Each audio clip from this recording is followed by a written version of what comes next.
Ibu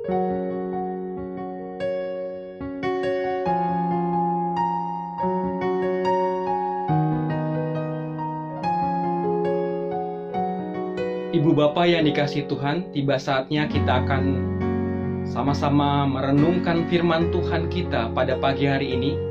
Sebelumnya, mari kita berdoa mohon tuntunan Roh Kudus agar kita mengerti dan melakukan firman Tuhan dalam kehidupan kita sehari-hari. Mari kita bersatu di dalam doa.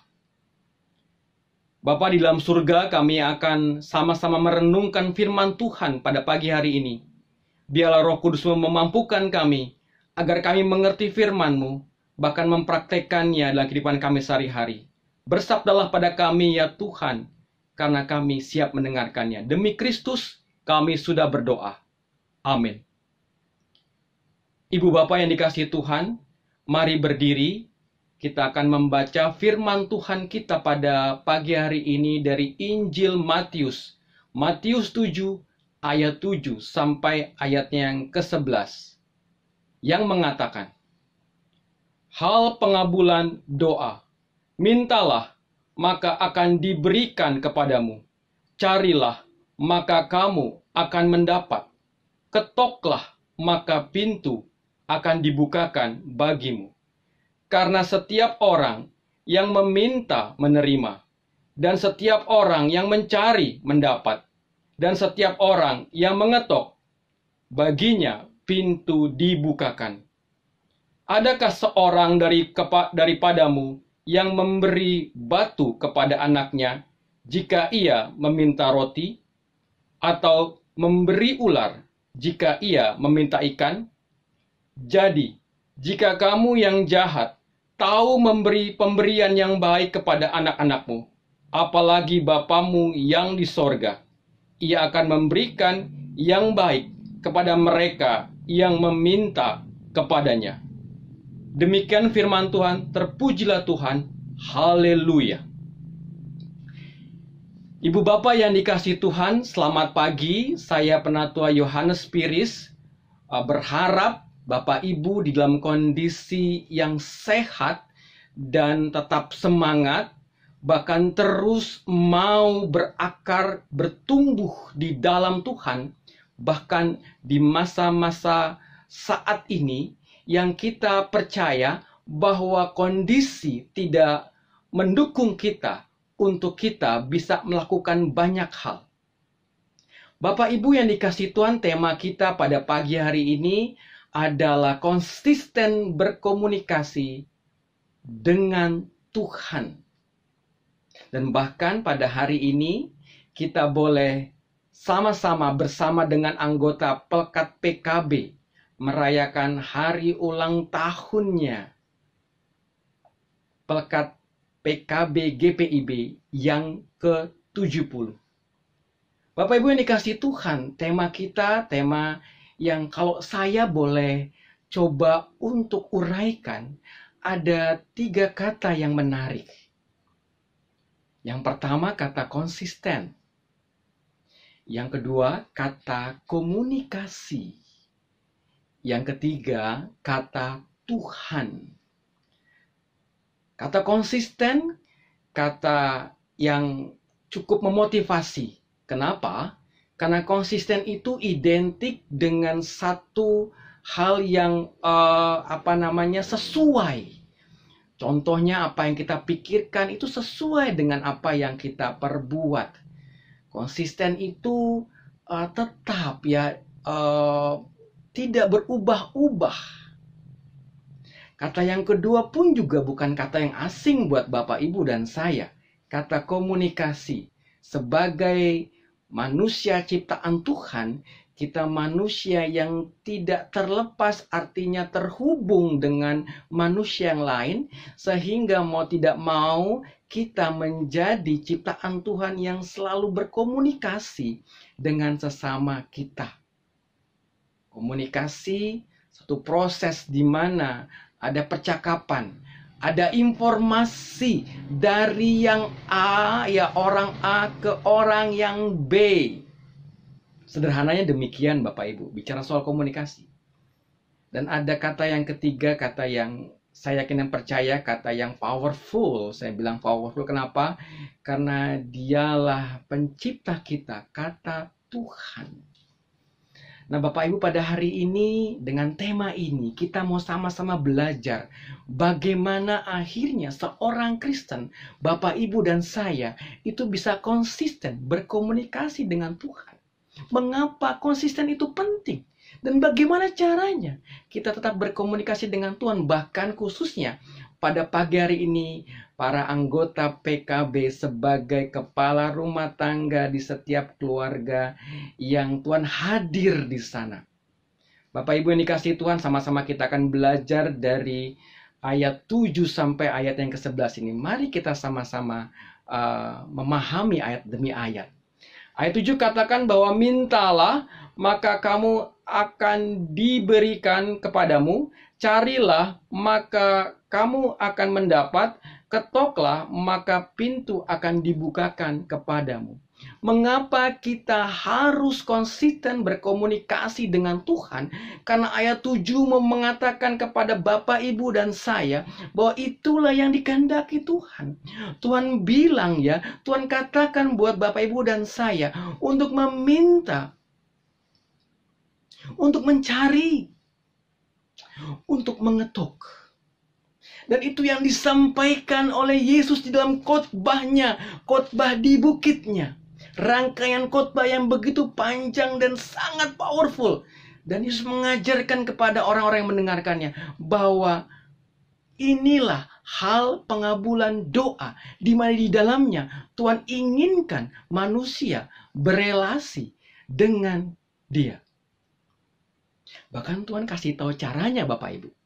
Mintalah, carilah, dan ketoklah. Minta, Bapak Ibu dan saya manusia yang punya kebutuhan, betul. Kebutuhan kita pada hari ini, ya pada masa-masa saat ini juga sungguh sangat luar biasa banyak. Kebutuhan akan kesehatan, kebutuhan untuk kelangsungan hidup, anak-anak kita kebutuhan untuk pendidikan, dan banyak lagi. Dan Tuhan tahu itu. Maka Tuhan perintahkan buat Bapak Ibu dan saya, mintalah. Ada kebutuhan yang disampaikan. Nah, kalau kita punya satu kebutuhan dan kita mau meminta, kita mau arahkan kepada siapa? Tentu kepada Tuhan yang menciptakan kita. Maka cari Dia. Maka kau akan mendapatkan Tuhan mendengarkan doa-doa kita. Kebanyakan orang-orang di luar sana, bahkan banyak orang Kristen tidak cari Tuhan. Dia malah menggunakan kekuatannya sendiri untuk memenuhi kebutuhannya. Kristen ajarkan, ketika engkau, Bapak, Ibu, dan saya punya kebutuhan dan kita meminta, cari Tuhan. Karena Dialah sumber hidup. Dan ketika ketoklah, maka pintu akan dibuka. Hari ini terlalu banyak orang Kristen berdoa asal. Menyampaikan komunikasi asal. Seadanya. Tapi Tuhan bilang apa? Ketoklah. Mari sungguh-sungguh meminta sama Tuhan. Ketok pintu hati Tuhan. Supaya Dia boleh terus memberikan berkat-berkat, perlindungan, penyertaan kepada kita yang meminta kepadanya. Jadi Bapak Ibu yang dikasihi Tuhan, kenapa kita mesti konsisten berkomunikasi dengan Tuhan? Karena Tuhan inginkan itu, kita berkomunikasi dengan Dia. Yang kedua, ayatnya yang ke-8. Karena setiap orang yang meminta akan menerima, orang yang mencari akan mendapat, dan orang yang mengetok baginya pintunya dibukakan. Artinya apa? Yang kedua, bahwa Tuhan pasti akan jawab. Tuhan pasti akan dengarkan. Kamu meminta, kamu akan mendapat. Kamu mencari, kamu akan menemukan. Kamu mengetuk, pintu akan dibukakan. Artinya Tuhan yang kita percaya itu mendengarkan apa yang kita mau sampaikan kepada Dia. Yang kedua, kenapa kita mesti konsisten berkomunikasi dengan Tuhan? Karena Tuhan pasti menjawab permohonan kita. Karena Tuhan pasti mendengarkan dan menjawab apa yang menjadi kebutuhan kita. Bahkan di ayat selanjutnya, ayat 9, 10, 11, dia pertegas bahwa dia Tuhan yang akan memberikan yang baik, yang sesuai dengan yang kita butuhkan. Dia mengibaratkan bahkan orang-orang yang jahat pun bisa memberikan yang baik buat anak-anaknya. Apalagi Tuhan, sang sumber baik itu, yang adalah kebaikan itu, pasti memberikan yang baik buat Bapak, Ibu, dan saya. Ibu Bapak yang dikasihi Tuhan, tema ini apa yang menjadi hal yang kita bisa lakukan ketika tema ini berkata kepada Bapak, Ibu, dan saya, konsisten berkomunikasi dengan Tuhan. Ibu Bapak yang dikasihi Tuhan, pada masa-masa saat ini, masa di mana Tuhan masih izinkan wabah COVID-19 itu masih sedang bergentayangan di sekitar kita, masih terus mengancam kehidupan kita. Yang dibutuhkan oleh kita sebagai umatnya, bukan karena kita kuat, bukan karena kita mampu, tapi yang dibutuhkan Tuhan pada hari ini yang pertama, supaya kita bisa konsisten berkomunikasi dengan Tuhan. Sadarilah bahwa Bapak, Ibu, dan saya itu orang-orang terbatas, orang-orang yang butuh pengasihan dari Tuhan. Kalau kita sadar bahwa kita orang terbatas, kalau kita sadar bahwa kita orang-orang yang perlu dikasihani oleh Tuhan, maka kita tidak punya alasan untuk tidak berkomunikasi dengan Tuhan. Maka caranya gimana supaya kita bisa berkomunikasi dengan Tuhan secara konsisten? Yang pertama, Bapak Ibu, sadarilah Bapak Ibu dan saya orang terbatas. Kita bukan Superman, kita bukan Wonder Woman, kita bukan orang yang bisa segalanya. Kekristenan tidak mengajarkan kepada Bapak, Ibu, dan saya menjadi orang-orang sombong. Kenapa? Karena kita orang-orang yang terbatas. Orang-orang yang masih membutuhkan pertolongan dari Tuhan. Maka yang pertama, dengan tema kita pada pagi hari ini, sadarilah, akuilah bahwa Bapak, Ibu, dan saya orang-orang terbatas dan membutuhkan kekuatan dari Tuhan. Sehingga kita perlu sekali untuk membangun, menjalin relasi dengan Tuhan. Betul Bapak Ibu ya? Dengan kondisi seperti ini, siapa yang mampu menyetop atau menghilangkan dengan sekejap COVID-19 ini? Tidak ada. Bahkan banyak orang sekarang terkena, betul ya? Dan kita mau berdoa buat mereka, betul ya? Kita doakan mereka supaya Tuhan pulihkan, Bapak Ibu. Yang pertama, kita terbatas. Yang kedua, Bapak Ibu, bagaimana supaya kita tahu kita mesti konsisten berkomunikasi dengan Tuhan. Akuilah bahwa Tuhan itu sumber segalanya. Hari ini banyak sekali orang-orang Kristen tidak mengakui Tuhan, tidak mengandalkan Tuhan, mengandalkan diri sendiri. Banyak orang Kristen merasa dia yang paling mampu. Banyak orang Kristen merasa sombong bahwa dia bisa melakukan segalanya. Dan tidak mengakui bahwa Tuhanlah figur yang luar biasa di alam semesta ini. Bapak Ibu, seberapa kita mengakui Tuhan sebagai figur yang luar biasa? Bagaimana cara saya mengakui Tuhan? Ya, dengan mengedepankan hati yang mau taat dengan perintah-perintah Tuhan, Bapak Ibu. Kadang-kadang kita bandel, Bapak Ibu ya. Kita nggak taat gitu ya. Kita baca firman Tuhan, Tuhan bilang kamu mesti A, kamu mesti B. Tapi kita tidak taat. Bapak Ibu, pada saat kita tidak taat, disitulah kita sedang menunjukkan bahwa kita mampu. Dan Tuhan itu bukan apa-apa. Jadi ketidaktaatan itu sebenarnya adalah bentuk kesombongan kita bahwa kita tidak mengakui kita terbatas, bahkan kita tidak mengakui bahwa Tuhanlah yang berkuasa atas kita. Mari kita menghitung berapa banyak pelanggaran-pelanggaran yang sudah kita lakukan di hadapan Tuhan, yang sebenarnya mau mengatakan itulah bentuk kesombongan kita di hadapan Tuhan, bahwa kita tidak mengakui Tuhan. Ibu bapak yang dikasih Tuhan, yang kedua, bagaimana caranya supaya saya bisa konsisten terus berkomunikasi dengan Tuhan? Akuilah Tuhan sebagai figur yang luar biasa. Dengan cara apa? Taat sama Dia. Taat apa yang Dia sampaikan. Taat apa yang Dia perintahkan. Taat apa yang Dia kehendaki buat kehidupan Bapak, Ibu, dan saya. Yang ketiga, bagaimana caranya supaya saya konsisten berkomunikasi dengan Tuhan? Lakukan dalam tindakan nyata. Itu namanya konsisten. Jangan cuma tahu bahwa saya harus berdoa kepada Tuhan. Tapi yang penting apa? Lakukan itu. Mulai sisihkan, bukan sisakan. Tapi sisihkan waktu untuk cari Tuhan. Untuk berdoa kepada Tuhan. Setiap hari sujud di hadapan Tuhan. Menyerahkan diri kita. Mengakui bahwa kita terbatas. Mengakui bahwa Dia luar biasa. Dan mengangkat doa-doa kita. Ingat tadi yang di awal. Bahwa Dia akan menjawab setiap pergumulan doa-doa kita. Maka yang ketiga, lakukan dalam tindakan nyata, Bapak Ibu. Mulai sisihkan waktu.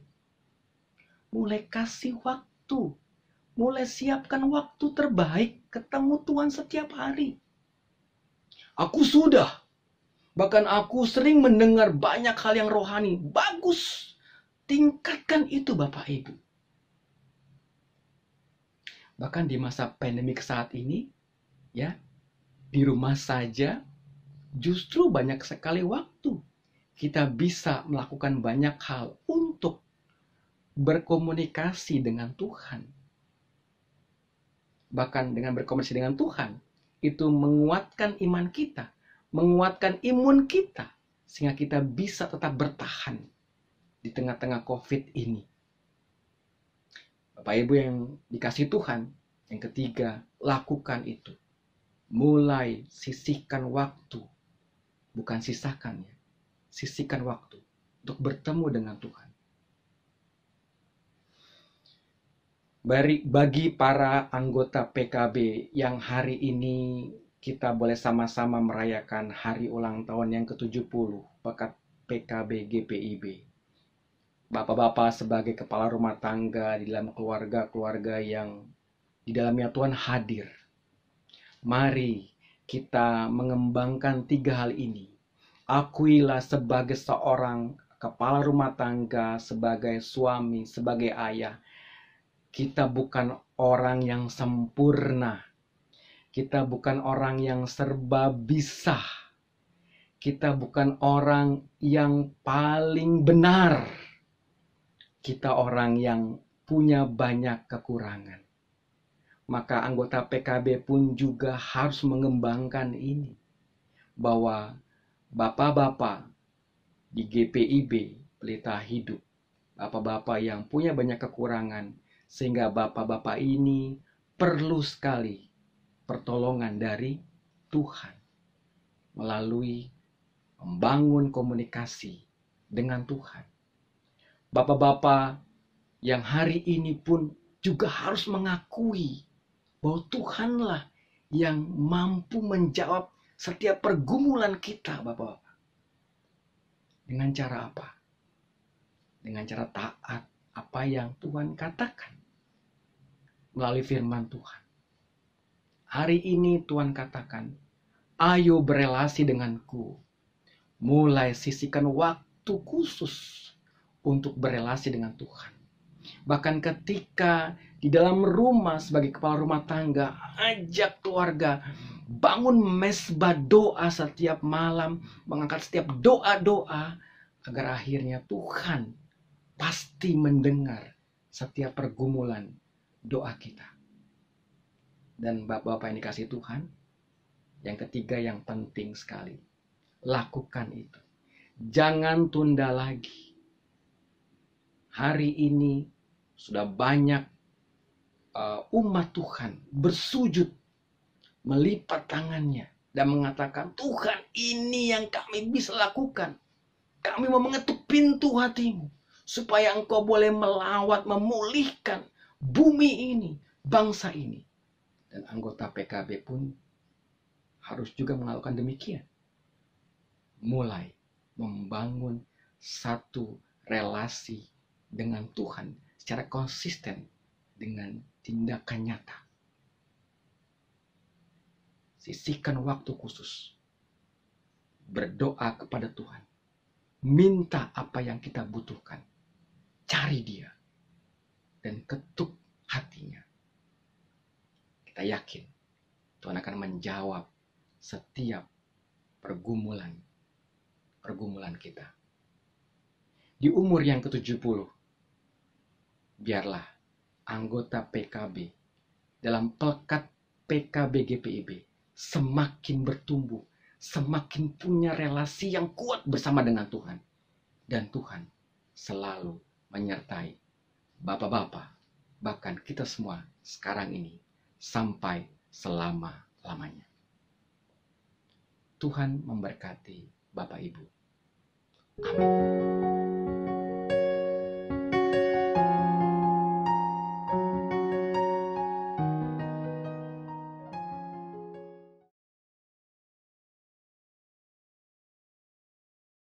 Ebenezer, sampai di sini Tuhan menolong kita. 40 tahun sudah usia pelayanan kategorial persekutuan kaum bapak. Suka, duka dalam pelayanan, berhasil, gagal dalam pelaksanaan program-program, puas, dan kecewa mewarnai perjalanan, panggilan, dan pemutusan unit misioner PKB GPIB. Tidak dapat dihindari bahwa waktu terus bergulir, maka semangat untuk tetap tangguh dan luwes terus diuji dalam kondisi pandemi COVID-19. Sudah sekitar 17 bulan kita menjalani kehidupan dalam masa pandemi COVID-19. Bahkan akhir-akhir ini kasus meninggi, mencapai rekor tersendiri di tengah maraknya vaksinasi yang dipacu terus oleh pemerintah. COVID-19 mengubah cara pola aktivitas kehidupan yang diprediksi menjadi normal baru. Bagaimana kesiapan kita? Kesiapan spiritual dan mental. Kesiapan kesehatan, kesiapan ekonomi, dan kesiapan kearifan. Sudah banyak bantuan sosial diadakan. Vaksin juga sudah digencarkan, tapi apa itu cukup membuat damai sejahtera? Lelah, letih, lesu, dan lemot mata kita dengan pola baru dalam aktivitas WFH, Zoom meeting, webinar, video call, ibadah, dan lain-lain. Mata kita dipaksa berinteraksi dengan layar kaca, LED, LCD, dan lain-lain. Mulai ukuran 5 inch sampai 55 inch atau bahkan lebih. Mata kita bisa capek sehingga perlu disuplai dengan vitamin dan suplemen. Mata juga perlu istirahat. Tapi apa bisa? Bulan Juni, Juli, Agustus, mata kita disuguhkan lagi dengan hiburan menarik, mengisi kejenuhan di dalam petak rumah. Khususnya Piala Eropa 2020. Yang jam tayang 23.00 sampai 04.00 pagi. Kemudian bulan Agustus ada Olimpiade Tokyo 2020. Mata fisik kita terus bekerja keras mengikuti keinginan kita. Bagaimana dengan mata hati kita pada saat pandemi ini? Mata hati kaum bapa yang menjawab panggilan dan pengutusan Mata hati yang mengingatkan janji, ya dengan segenap hatiku. Mata hati yang peka terhadap mereka yang memerlukan pertolongan di masa pandemi ini. Bagaimana eksekusinya? Bagaimana implementasinya? Bagaimana pelaksanaannya? Mata hati kita juga bisa capek. Vitamin KBA adalah salah satu kegiatan yang dapat menyehatkan mata hati kita. Dalam kelompok baca Alkitab, kita dapat memperoleh kabar baik di tengah kabar buruk dan hoaks yang hadir di gadget dalam genggaman kita. Dalam KBA, kita memperoleh kesegaran rohani yang memulihkan dari kelelahan batin. Dalam KBA, kita diisi dengan berkat-berkat baru dari Tuhan, sehingga kita siap membagikan kesaksian dari pengalaman-pengalaman iman kita berjumpa dengan Tuhan. Dalam KBA, kita mendapat pencerahan hikmat Tuhan untuk terus bertahan dan berjuang. Beberapa minggu yang lalu, kita hampir yakin bahwa pandemik ini akan segera berakhir. Namun, kini pandemik seperti labirin yang tiada ujungnya. Sedangkan di hadapan kita, seakan ada kabut tebal menghalangi visi masa depan kita. Kapan selesainya Tuhan? Mari kita terus tingkatkan frekuensi doa-doa kita. Karena hanya Tuhanlah yang berkuasa atas hidup kita. Saat ini dan di misteri masa yang akan datang. Teruslah berdoa, walau seakan tanpa jawaban. Karena sesungguhnya Dia Maha mendengar dan sedang mengatur rencana terbaik untuk kita. Jangan takut. Tuhan berfirman. Tapi juga janganlah kita abai terhadap ancaman virus ini. Kita harus berjalan maju, walau di depan penuh kabut. Majulah walau setapak demi setapak. Karena Tuhan bersama-sama dengan kita. Beraksilah untuk menjadi berkat. Lakukanlah protokol kesehatan. Kuatkanlah mereka yang lemah. Dan bantulah mereka yang kesulitan. Karena Tuhan bersama kita.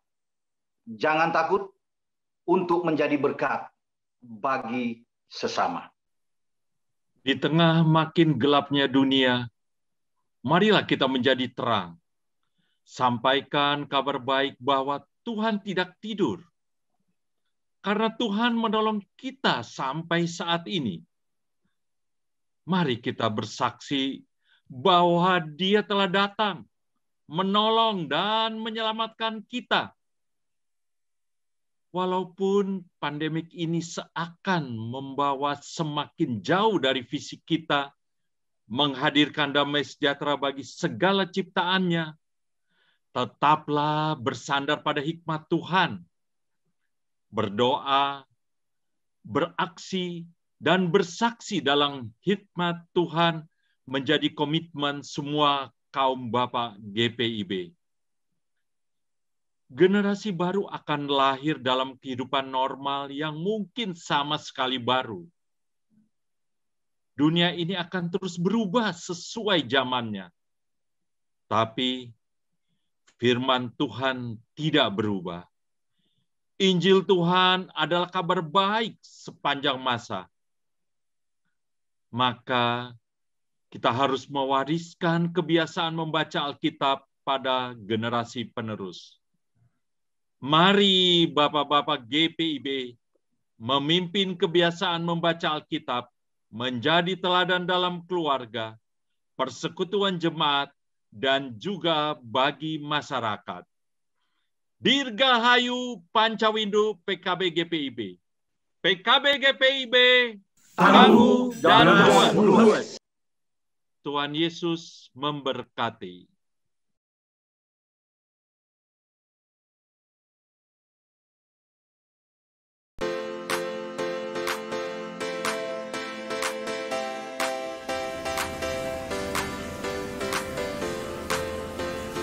Shalom, kami Satgas Pencegahan dan Penanganan COVID-19 GPIB Jemaat Pelita Hidup Depok akan menginformasikan 5 hal penting apabila jemaat terpapar COVID-19.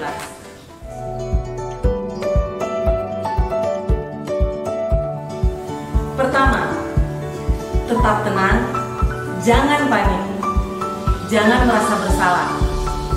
Ingat, terpapar COVID-19 bukanlah aib. Siapapun Anda, usia berapapun bisa saja terpapar. Tetap andalkan dan percaya Tuhan akan memulihkan Anda. Kedua, segera isolasi diri di kamar yang terpisah serta pisahkan alat makan dan alat mandi dengan anggota keluarga lain.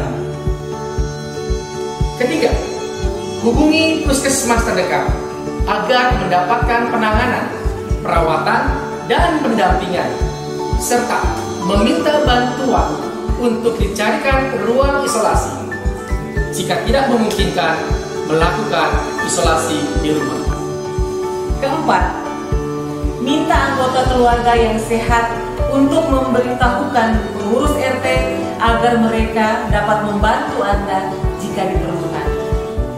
Kelima, hubungi majelis sektor dan Satgas COVID-19 GPIB Jemaat Pelita Hidup agar bersama kita akan membantu berbagi informasi demi percepatan pemulihan. Kami, Satgas, dipercaya oleh gereja untuk melakukan 3T, testing, tracking, dan treatment di dalam lingkungan gereja. Kami akan membantu proses penanganan bagi jemaat yang terkonfirmasi positif COVID-19. Majelis jemaat akan mengajak seluruh jemaat untuk berdoa bersama mendukung pemulihan Anda. Kami percaya doa-doa yang dinaikkan bersama akan menguatkan jemaat yang terpapar COVID-19. Demikianlah 5 informasi penting penanganan jika Anda terpapar COVID-19.